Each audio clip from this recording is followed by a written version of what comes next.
実は意外と常識って非常識なことってあるんですよ。これダメなんですよ。いやーこうでしょ。一番ダメなやり方なんです。はい、これ常識じゃないの？常識じゃないんですよ。腰痛がなかなか治んない人ってことに気づいたんです。メジャーリーグのレイズとか NBA のアトランタホークスとかからオファーが来て教えてっていう状況があるんで、はい、長嶋茂雄さんが来てくれてて、テンション上がっちゃってフライも取れそうな感じになりました。ここが悪夢の始まりでした。なるほど。あの時先生に会ってれば星野監督がもうデビルになってたと。お疲れ様でした。はい、ありがとうございました。佐藤さん、どうでしたか？いや正直驚きました。あ、よかったです。最初ちょっと疑ってたんですけど。ですよね。なんでかというと今までどんな治療を受けても本当に良くならなくて、肩手術してますし、もう20年ぐらいはずっと悩まされてたんで、今日15分見てもらっただけで本当ゴリゴリ感がなくなったし、スムーズになったんですよね。しかもそれがこの右足首から来てるっていうのが大元はこれがすごいなと思って、ここばっかり見てましたもん。ですよね。だからやっぱり体ってのはいかに影響し合うかなんですよね。まあアスリートでもそうですし、その方がなんで反復して痛めるのかっていうと、何かの原因が断たれてないんですよ。ですからそれを全部洗い出してあげて解決するのがこれから先世界中で求められてるケアなんですよね。関節なんですね。そうなんです。それだけ足りなかったんですよ今まで。確かに朝起きると現役の時、関節の状態をまずチェックするんですよね。ああ素晴らしい。今日いけるかなみたいな。だからこの関節さえ調子良ければパフォーマンス出るんですよね。そうですよね。ああ素晴らしい。そこにお気づきになられてるのは素晴らしいですよね。そう。それで変わって結局筋肉の肉離れにつながるから。そうです。はい。これはすごいなと思いましたね。ありがとうございます。実際にプロ野球選手の皆さんっていうのはその関節をすごい皆さん気にされるんですか？めちゃくちゃしますよね。もちろん投げる手は重いもの持たなかったりとか、すごい。赤ちゃんもね子供を抱っこするのも若干嫌な気持ちになりますよね。なんかできるだけ負担をかけないようにっていうことはずっと考えてましたね。すごいやっぱプロですね。やっぱりこの施術とかは今まで全然聞いたりとかやってる選手とかも他にも全然いなかった。これって僕は今体験したことないし見たことないんですけど、これ何なんですか？これは。これは病気未満であり怪我未満なんですね。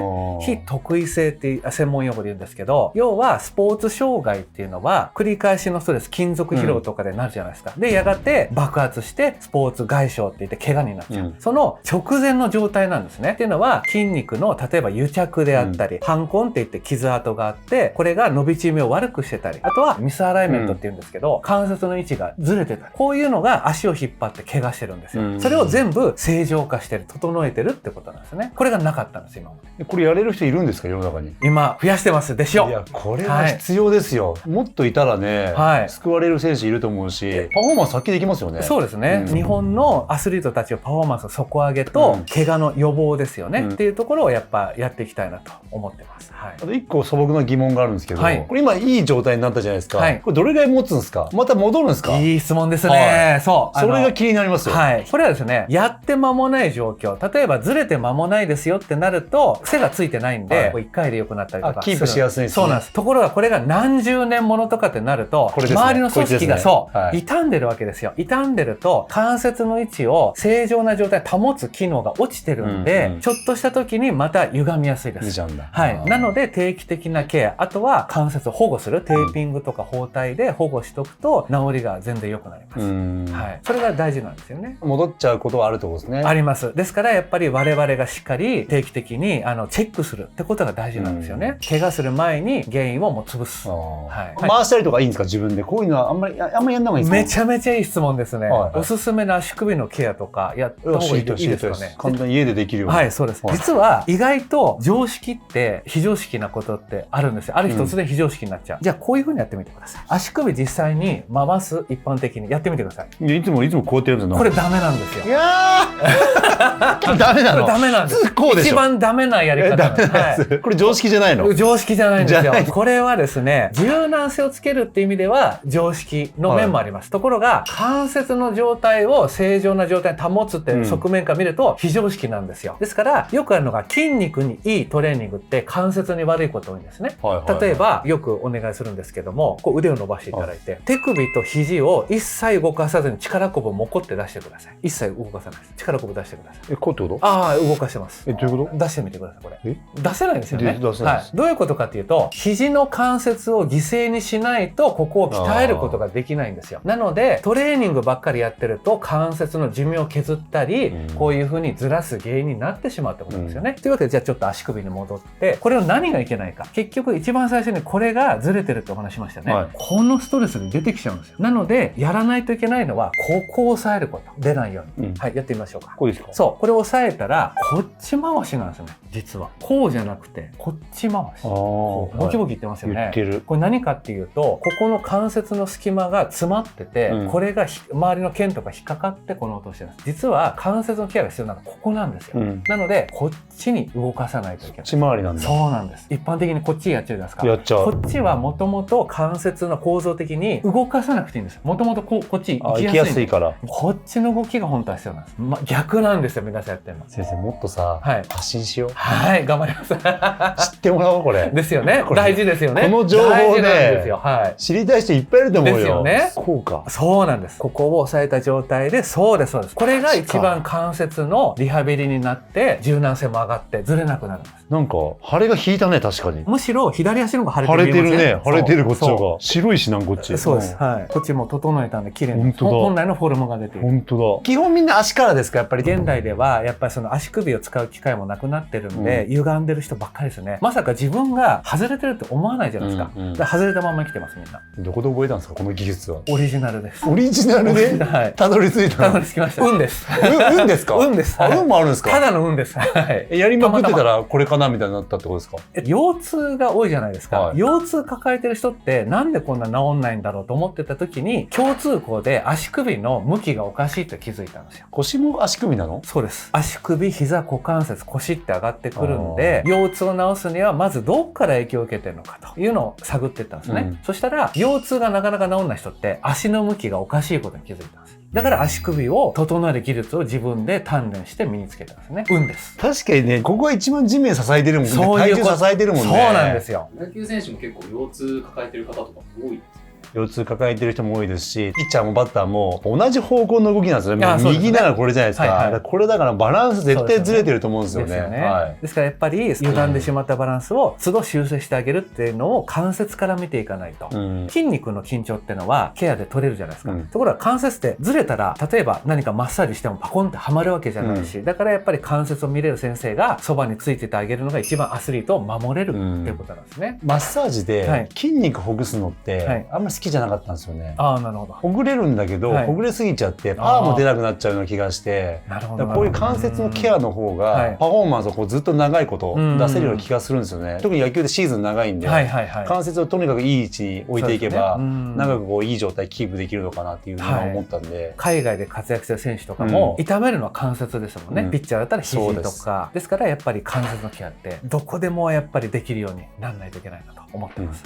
プロ野球選手の皆さんって怪我防止でやってるアプローチってどういうのが多いですか？筋肉のマッサージと、あとストレッチですかね。やっぱストレッチもって関節じゃないですか、こういうのって。多分やり方あるんでしょうね。すごい。きっとあるんだろうな。素晴らしい。今、すごくいいことをおっしゃって、筋肉伸ばしてるようなイメージあるじゃないですか。最新研究で、実は筋肉ってあんまり柔らかくならないと。じゃあ何やってるかっていうと、ストレッチやるときってちょっとやってみてください。関節動かしてますよね。これ関節。ここの筋肉伸ばしてるイメージだけど、関節動かしてるじゃないですか。関節のリハビリテーションになってるんですよ。実は関節なんですか？有効なのは。筋肉は最新研究であんまりね、伸びないことが分かってるんです。このストレッチで。じゃあ何に効果あるかってなった時に、必ず関節を動かしてるんで、関節は喜びますよってことです。だから、そういう意味では続けた方がいいなと思ってますね。関節を意識して。可動域出るのはやっぱり関節が柔らかくなってて可動域が出てるんですかね。そうなんです。俺硬いけどって方もいらっしゃると思うんですけど、それは何かしらの異常が起きて硬くならざるを得ないってことなんです。関節の位置が悪いからってことですよね。そうです。そういうのがあるってことです。わ、すごいですね。僕この関節極めたくなってきました。知りたいです。いいですね。それぐらい驚きでした、今日は。ですよね。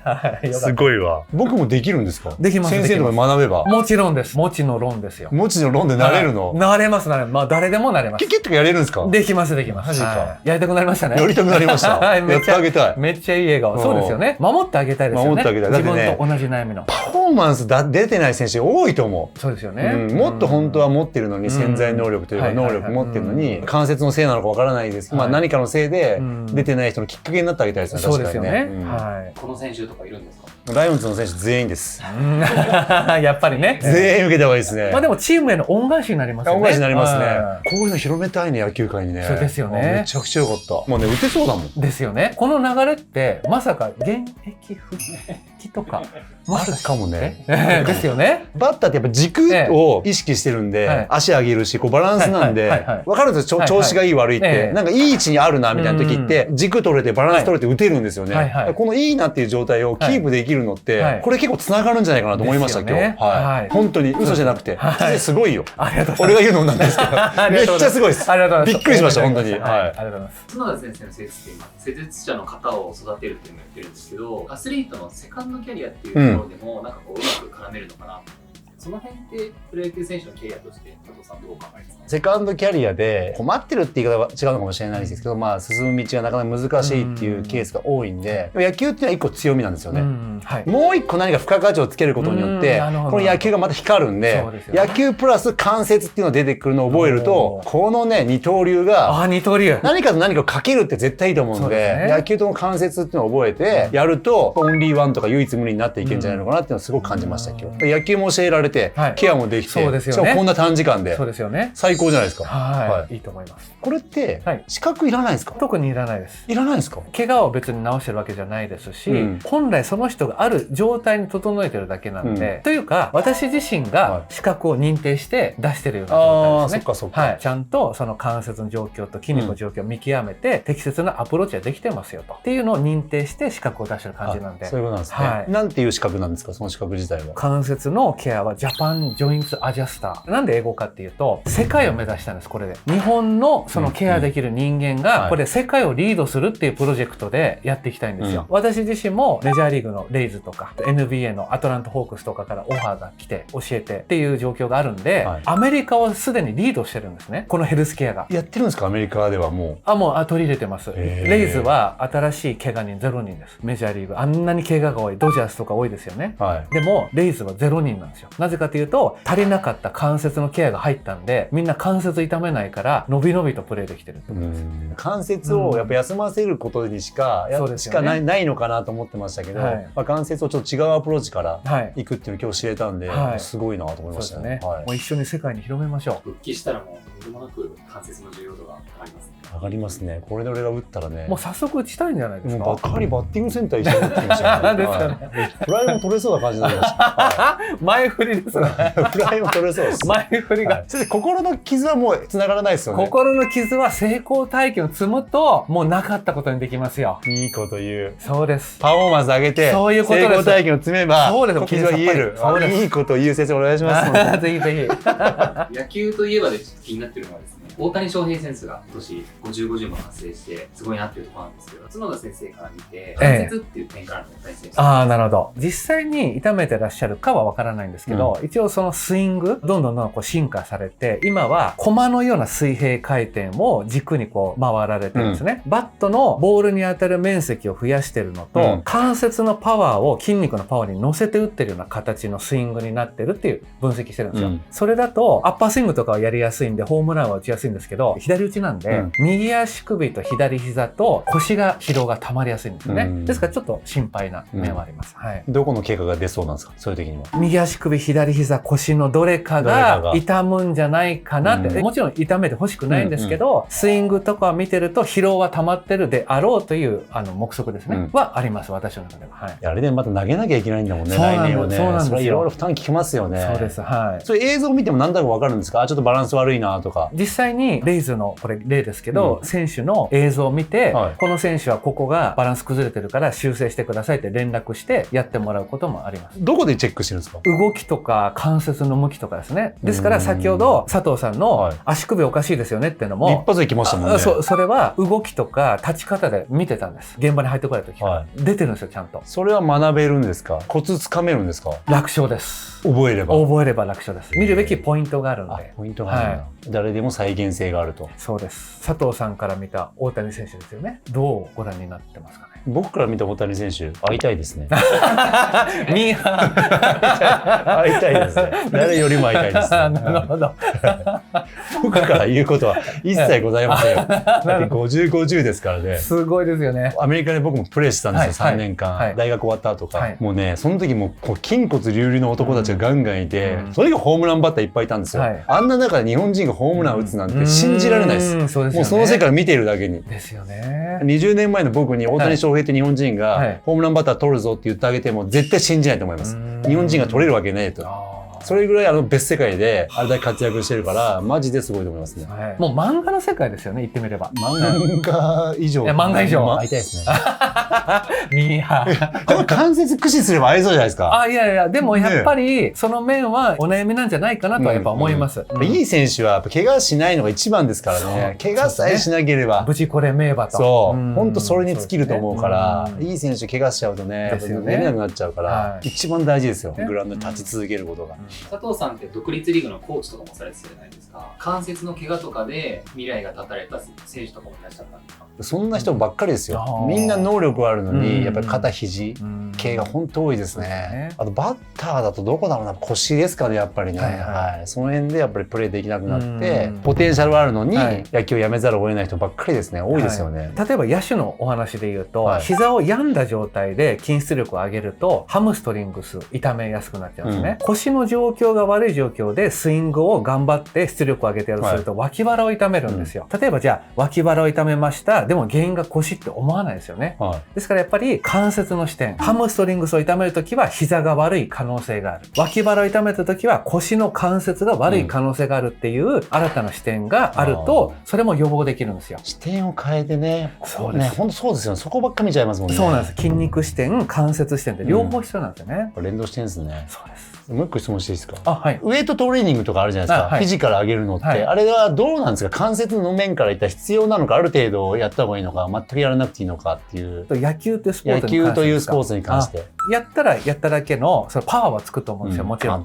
パワーはつくんですけど、関節を犠牲にして成り立つ行為なんですよね、トレーニングってね。関節の状態と相談しながらやらないと自爆する。せっかく鍛えて、よし、パワー上げて、ホームラン打つぞって思ってるのに、肘を壊すとか、肩を壊すとか、自爆してしまう可能性は否定できないです。なので、トレーニングしてもいいんだけど、関節の状態大丈夫かなってチェックしてもらうっていう環境づくりが大事だなと思ってますね。長期的に見てやった方がいいんですかね。やっぱ短期的やると危ないですよね。危ない。やっぱりそうですね。そうですよね。5年とかね、ちょっと長いプランを見ながら。関節と相談しながらですよね。そういうことか。これ全然スポーツと関係ないですけど、日本って寝たきり4700万人になるって言われてるんですよ。平成24年の段階で、東大の医学部の先生がデータを出して、大規模研究で。4700万人寝たきりですよ。寝たきりの理由ってもう分かってて、病気によるもの。ある意味運もあります。もう半分は腰か膝が痛いから寝たきりになってるんですよ。歩けない、動けない。そうです、そうです。結局足腰はダメになっちゃうと、内臓が丈夫でも寝たきりになっちゃうんですね。ですから、アスリートも守りつつ、日本の皆様の健康も守れるんです。健康寿命ね。そういうことです。そうです。まさにそれ。まさにそれ。寿命が伸びたとしても。そうなんですよ。寝たきりじゃ意味ないぞと。そうです。自分の足腰をいつまでも丈夫にする。それには関節を摩耗させないとか、守ってあげる環境が必要。国策だ。そうです。これは。はい。すごいですね。そうです。メイドインジャパンです、新たな。ね、世界に発信していく。そうです、そうです。世界中みんな同じことで困るので。うちの父親もやっぱ歩けなくなってからやっぱだんだんやっぱり老いが進んだ感じがするんで、やっぱ歩けるとか動けるって大事ですよね。そうなんです。大規模なプロジェクトにしていこうと思ってます。皆さんの力をお借りしてですね。オリンピックの時も痛みがあってオリンピックだったっていうのもなんかちらっと聞いたんですけど、オリンピックの時も代表が集まったんですよ。代表合宿やるって言ってオリンピックに行く10日前ぐらいかな。長嶋茂雄さんが来てくれててテンション上がっちゃってアピールしようと思ってアピールすれば巨人に入れるかもしれないっ